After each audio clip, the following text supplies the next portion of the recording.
우리 지난주에는 사마리아 성에 무시무시한 기근이 들기 시작했죠. 이유는 아람 군대가 내려와서 우회를 해서 성을 뺑 둘러쳐서 포위를 지금 했습니다.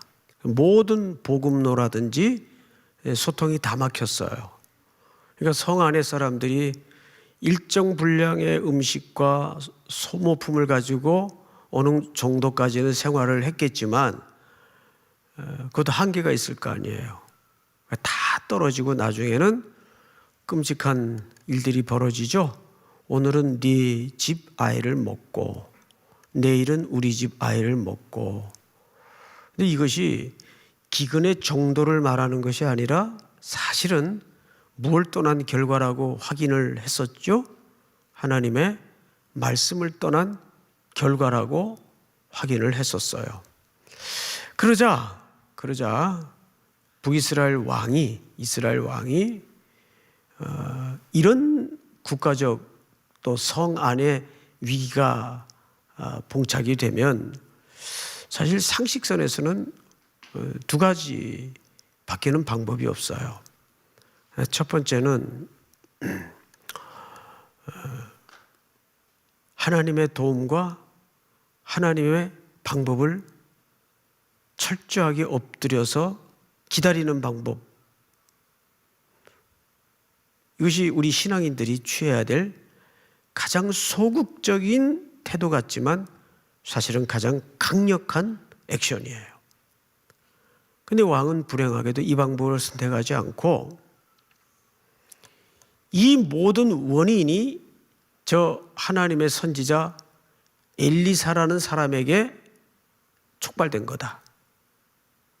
아람 군대도 결국은 엘리사 때문에 열받아가지고 이 성을 포위하고 우리까지 다 죽게 됐다. 그러니까 저 원인을 제거해야 되겠다 해서 사람을 엘리사가 있는 곳으로 보냅니다. 근데 그땐 이미 엘리사의 측근들이 같이 앉아 있었어요. 이거는 어디까지나 개인적인 미팅이었습니다.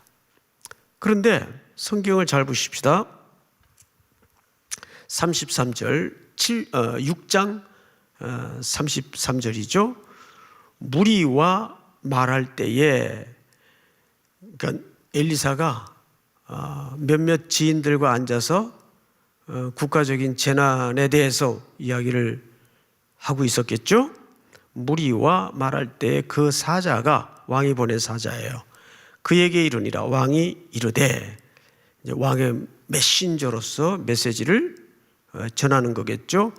이 재앙이 여호와께로부터 나왔으니 어찌 더 여호와를 기다리리요. 이게 지난주 마지막 본문이었어요. 여러분, 상식선에서는 이 재앙이 왕은 누구로부터 나온 걸 알아요? 여호와께로부터 기인됐다는 걸 자기 입으로 말해요. 그러면 결자해지라고. 그럼 누구밖에는 이 해결할 방법이 없을까요? 하나님밖에는 이 문제를 해결할 방법이 없다는 것은 상식인데, 사람은 위기 때 그 신앙의 본질이 드러나는 법입니다. 어찌 더 기다릴 수 있겠느냐, 이렇게 된 거죠. 어찌 더 기다릴 수 있겠느냐. 그래서 제가 가끔 이제 우리 후배들 이제 목회학 시간에 몇 가지 주제를 두런두런 그저 사랑방에 앉아서 얘기하듯 얘기를 할 때 자주 쓰는 표현이 항상 목회를 하면서 해결하는 사람이 되지 말고 해결받는 사람이 되라. 근데 이거 제일 못해요. 목회자들도 그렇고 성도들도 그렇고 내가 이루고 넉넉고 있는 게 이게 맞나. 지금 남들은 다 지금 분주히 자기 살궁리를 열심히 호두닥거리고 뛰고 있는데 나만 하나님의 도움을 기다린다고 이게 능사가 되는가? 막 조바심이 나고 그렇죠. 이게 사실은 시험이에요. 그래서 가만히 신앙생활을 하다 보면 사람이 이런 경우가 있죠. 이러지도 못하고 저러지도 못하고 어찌 할 수 없는 완전히 손발이 묶인 상태. 근데 그때가 진짜 은혜가 임할 때예요. 하나님이 가끔 우리를 정말 손발을 다 묶어 놓을 때가 있어요. 저리도 못 가겠고 이쪽으로도 갈 수 없고 사방을 다 꽉 막히게 만들 때가 있단 말이에요. 청춘들도 그래요. 그럼 뭐 어떡하라는 얘기입니까, 하나님? 아무것도 할 수 없을 때. 그런데 그때야말로 순전히 하나님이 개입하시는 시간이에요. 우리 오늘 이 희한한 신비스러운 성안의 대반전의 현장을 통해서 그 하나님의 역사를 이제 만나게 됩니다. 또 온라인으로 예배드리는 분들도 마찬가지예요.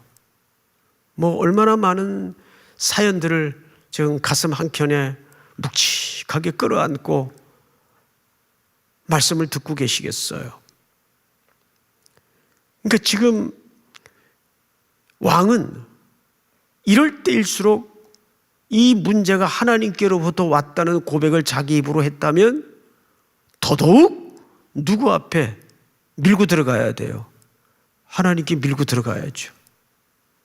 하나님은 모든 것들을 하실 수 있는 분 아닙니까? 전능하신 분 아닙니까? 그분께는 하소연할 때도 없고 하소연할 수도 없잖아요. 그분 외에는. 그래서 우리 찬송가에 보면 주 음성 외에는 더 기쁨 없도다. 그래서 오늘도 이제 엘리사가 어떻게 이 해결을 실마리를 푸는가를 첫 번째 잘 보세요.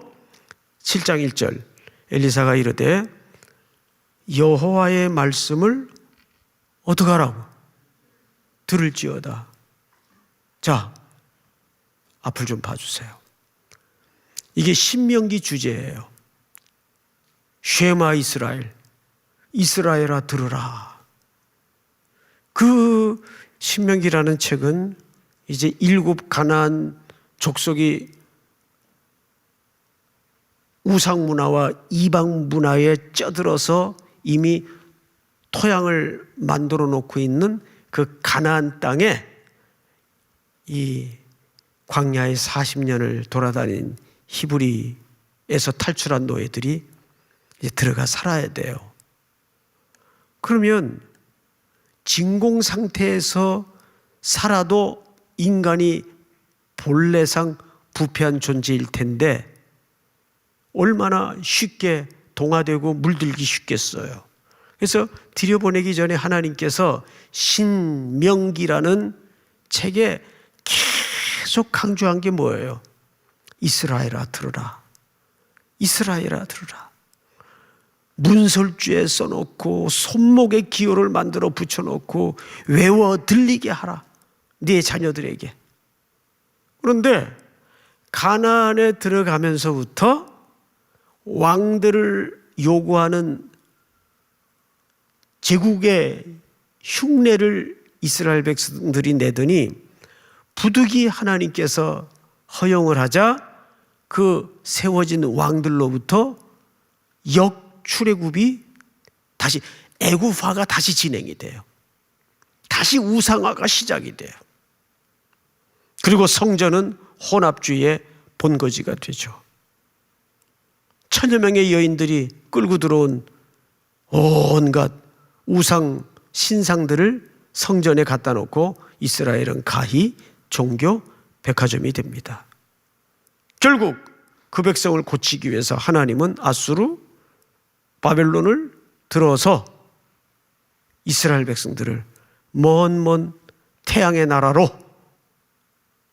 노예로 던져놓는 거예요. 뜨거운 풀무의 역사 속에, 그러니까 이스라엘아 들어라. 지금 이런 세계적인 2년호 이제 가까이 되는 이 재난과 재앙 앞에 교회가 위축이 될 수밖에 없고, 여러 가지 물리적인 제한과 규제 속에 교회는 움츠러들 수밖에 없어요. 제가 이번 주간에 경남 합천에 진짜 꼴짝이더라고요. 근데 그 지역은 해인사 땅이, 해인사 알죠? 우리나라 최고의 절이죠. 해인사 땅이 70%예요. 그래서 그 지역의 사람들은 그 해인사 땅을 밟지 않고는 그 마을에 살 수가 없어요. 그런데 그 합천에 우리 합동 측 교회가 하나 있어요. 높은 뜻 제일교회라고, 우리 교단인데, 근데 거기에 15년 전에 저 진주에서 부임한 목사님이 한 분 계세요. 전 목사님이라고. 제가 함자를 전 무슨 목사님인데 함자를 잊어먹었어요. 근데 이분이 부임할 때는 무슨 교회가 있는데 부임한 게 아니고 어느 가정에 그저 성도 몇 사람, 한 가정인가 두 가정이 있다고, 그 교회에 있다 그래서 부임을 했는데 보니까 그냥 가정교회예요, 그냥. 그니 뭐 얼마 있다가 갈라 그랬대요. 너무 기가 막혀가지고. 그런데 강대상 앞에, 가정 안에 차려진 강대상 앞에 앉기만 하면 그 사람들이 이 불쌍히 여김이 돼가지고 그렇게 눈물이 쏟아지더래요.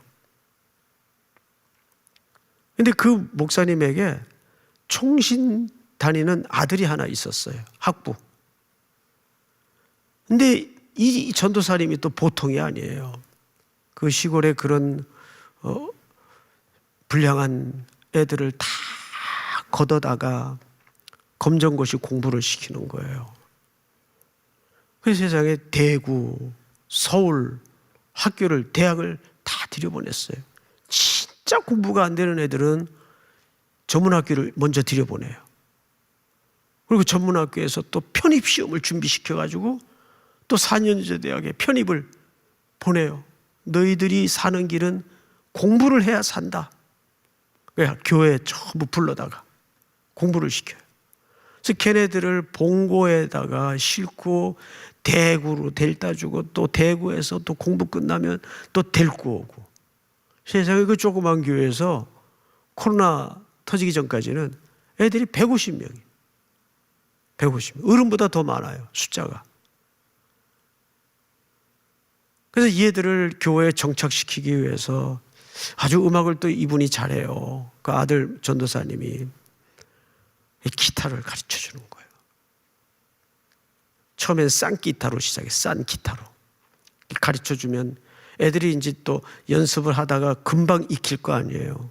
그러면 이 악기가 조금 뭐 시시해지는 거예요. 소리도 뭐 그냥 그렇고. 그러면 자기 돈을 들여서라도 악기를 또 바꿔줘요. 업그레이드를 시켜주는 거예요. 세상에 그 중고등부실에 들어가 보니까 그 조그만 시골교회 악기가 한 10대가 쫙 이렇게 비치돼 있어요.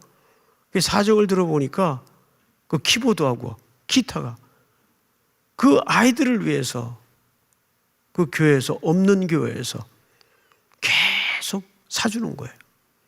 그 애들이 거기에 이제 자기 집처럼, 그리고 그 아이들 이제 일부하고 살기도 하고. 그래서 제가 이 말을 왜 하냐면, 참 청년이 너무 전도사님이 귀하길래 제가 사실은 몇 번 우리 삼일교회로 좀 데리고 오려고. 근데 제가 2번 거절당했어요. 이유가 뭐냐 하면, 목사님, 저 여기 떠나면 우리 아버지 목회 못합니다. 저도 넓은 목회 현장에서 모든 걸 또 다시 배우고 싶지만 저는 이러지도 저러지도 못합니다. 근데 가만히 그 친구를 위해서 기도하다가 보니까 참 이러지도 저러지도 못할 때가 이렇게 큰 은혜일 때가 또 있구나. 여러분 가운데 지금 어떤 형편과 사정이 그럴 수 있어요.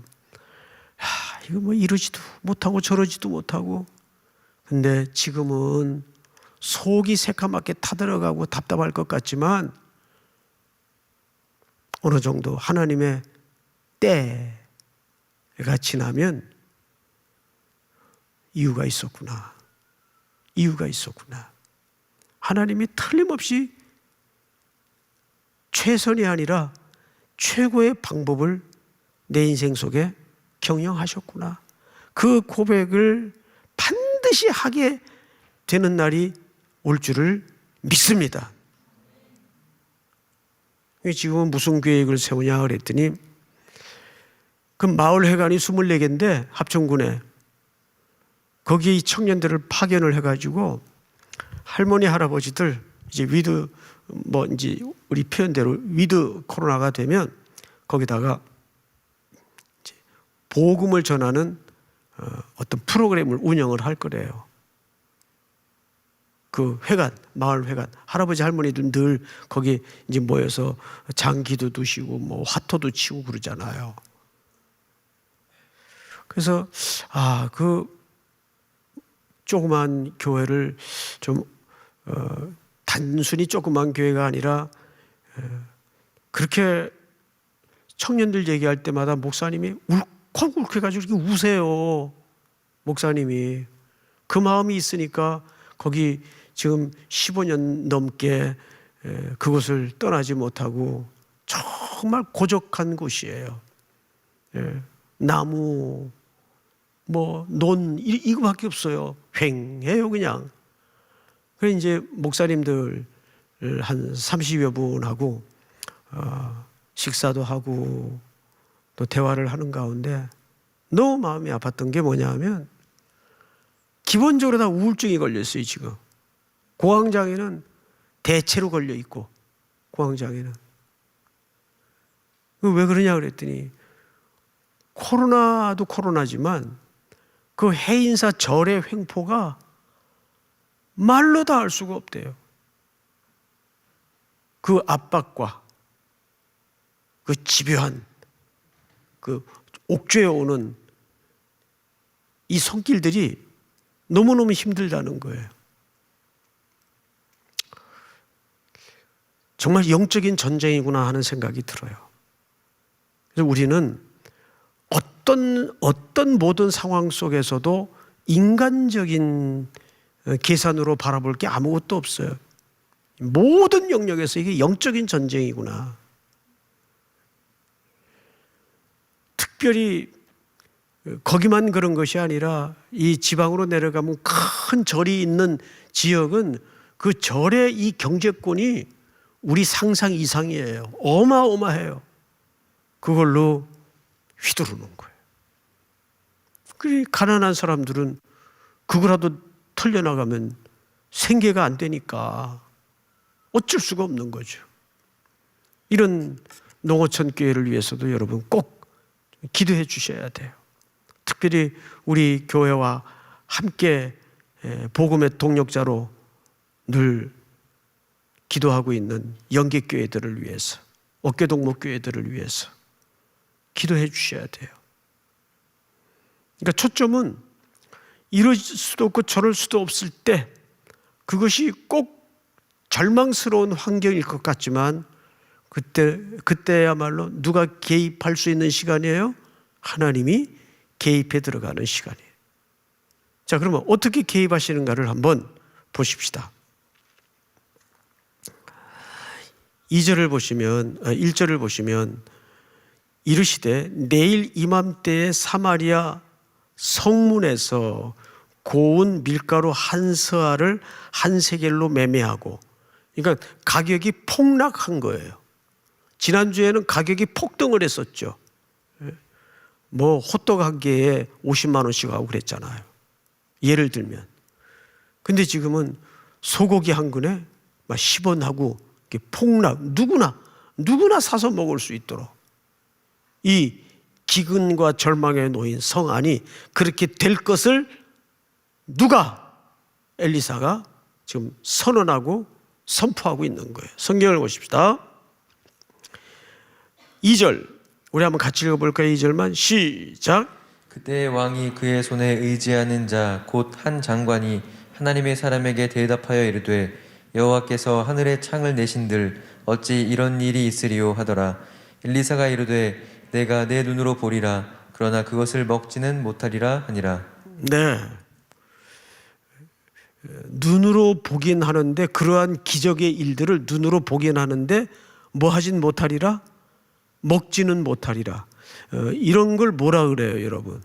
눈으로는 보고 있는데 그걸 먹진 못해요. 이거를 환장한다 그래요. 예? 내가 너희들을 환장하게 만들겠다.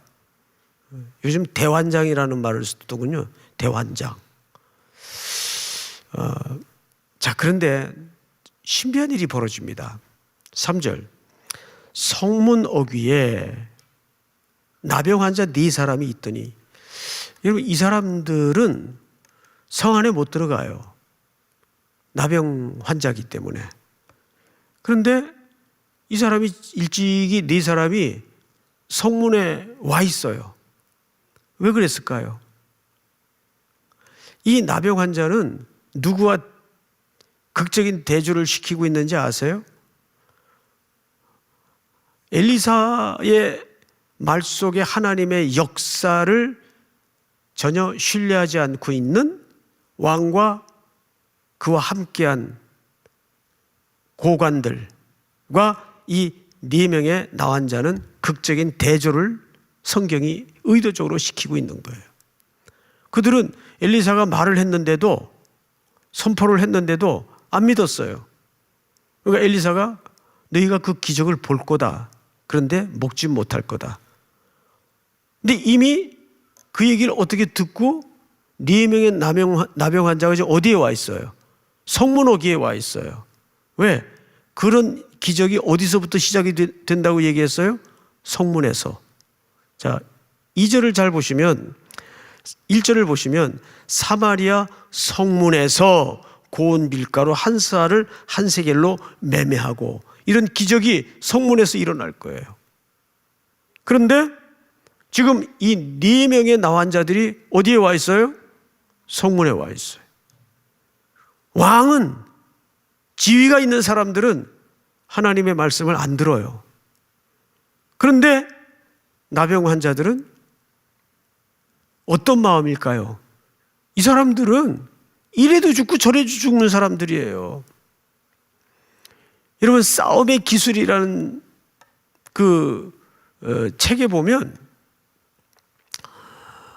최고의 싸움의 고수가 누구라 그랬어요? 제가 금요 기도회 시간에 말씀을 드린 적이 있어요.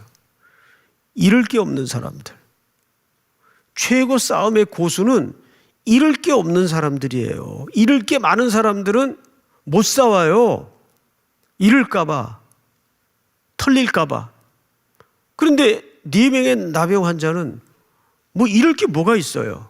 어차피 천형에 해당하는 이 질병 때문에 격리가 되어서 집안 식구들이 가져다 주는 음식으로만 생존하고 있는 절망 중에 절망에 놓인 사람들이에요.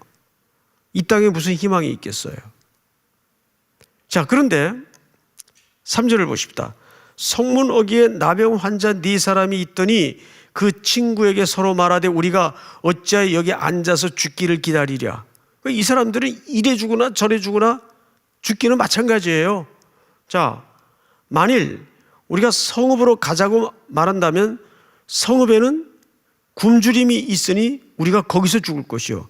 거기 가봤자 거기 사람들 지금 굶고 죽어가고 있는데 우리에게 무슨 희망이 있겠냐? 우리 같은 나병 환자가 들어갈 수나 있겠냐? 이런 처지예요. 또 두 번째는 만일 우리가 여기서 머무르면 역시 여기서도 죽어요.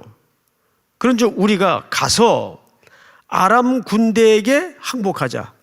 이 꾀는 어떻게 낸가 하면 고대 사람들은 전쟁을 할 때 적과 전쟁을 할 때 항복을 하면 목숨을 살려줍니다. 포로들은 죽이질 않아요. 이게 고대의 성문화된 법은 아니지만 하나의 관례예요. 그러니까 이 나병 환자들이 그 생각을 한 거예요. 성에 들어가야 희망도 없고 여기 있어도 죽기는 마찬가지니까 차라리 우리를 지금 공격하러 포위하고 있는 아람 진영으로 들어가서 항복하자. 뭐 우리를 어떻게 하겠냐? 그러니까 목숨을 그냥 건 거예요. 목숨을. 자, 그러자 어떤 일이 벌어지는가 하면 희한한 일이 벌어져요. 5절. 아람 진으로 가려 하여 해질 무렵에 일어나 아람 진영 끝에 이르러서. 해질 무렵. 이스라엘 시간으로 해질 무렵은 새로운 하루가 시작되는 시간 아니에요. 그렇죠? 새로운 하루가 시작되는 시간이 해질 무렵이. 이게 히브리인들의 시간 개념이에요. 해질 무렵. 해질 무렵이라는 것은 해도 떨어지고 어둠이 내려앉고 모든 것들이 움직임이 가능하지 않는 시간이에요. 사실상 물리적으로는 모든 것들이 손발이 정지되고 묶이는 시간이에요. 해질 무렵. 해는 져서 어두운데 이 나병 환자들은 이래 주거나 저래 주거나 살겠다고 적진으로 들어갑니다. 자, 그런데 성경을 잘 보세요. 본즉 그곳에 한 사람도 없으니, 적진으로 갔는데 거기 한 사람도 없어요. 다 어디 가고. 병사들이, 아람 병사들이. 여기에 이 4명의 나병 환자들만 하나님의 경영하신 일들을 확인하게 됩니다. 볼까요? 6절. 이는 주께서 아람 군대로 병거 소리와 말소리와 큰 군대의 소리를 듣게 하였으므로 아람 사람이 서로 말하기를 이스라엘 왕이 우리를 치려하여 햇사람의 왕들과 애굽 왕들에게 값을 주고 그들을 우리에게 오게 하였다 하고.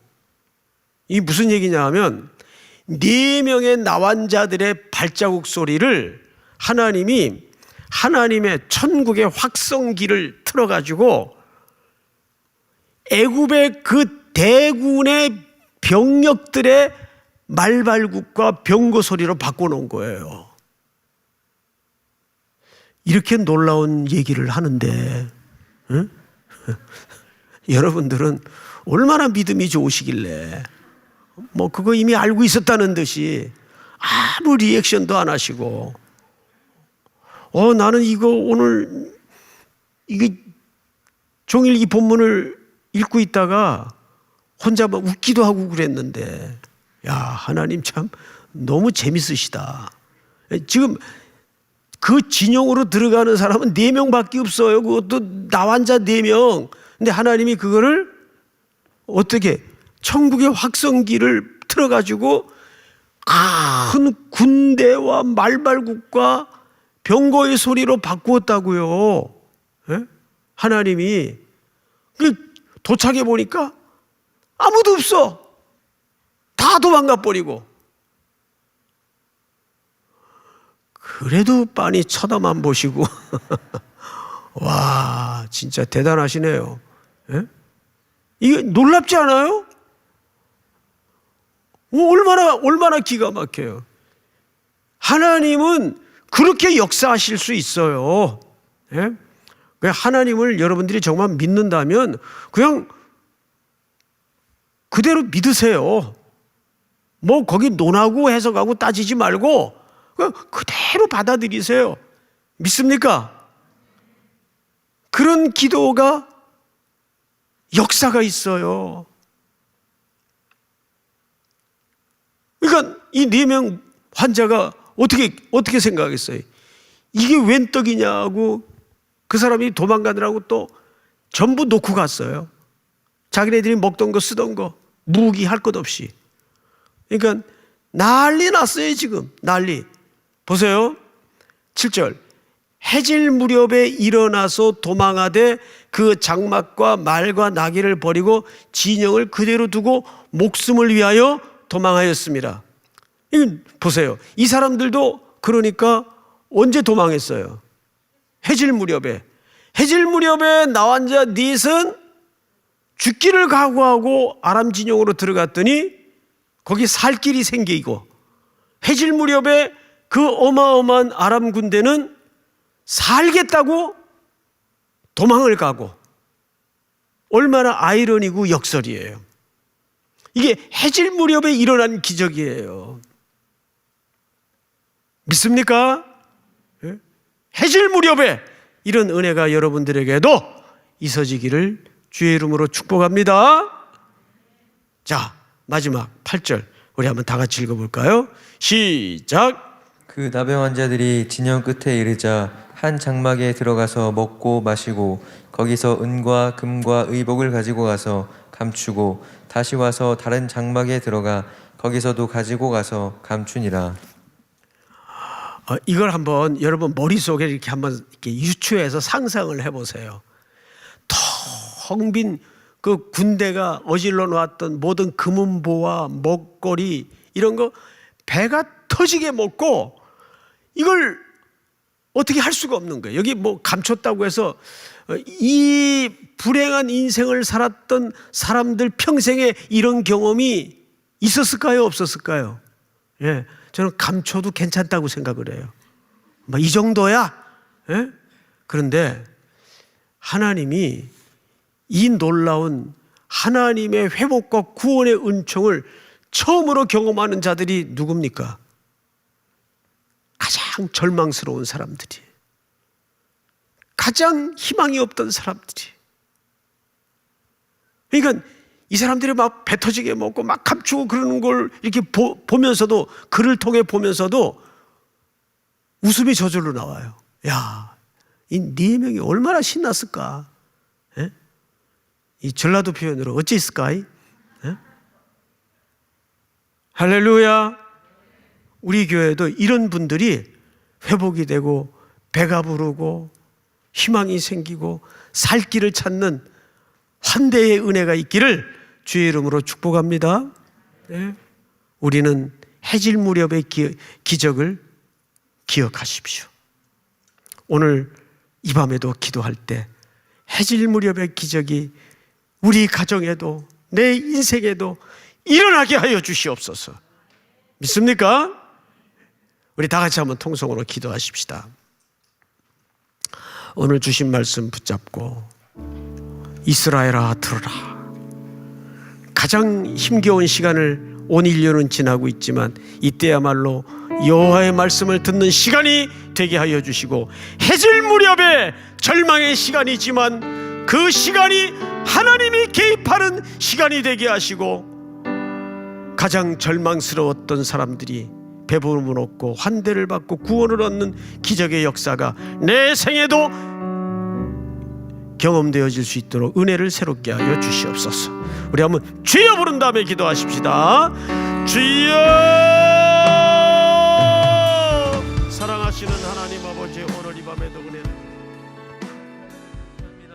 하나님 주님께서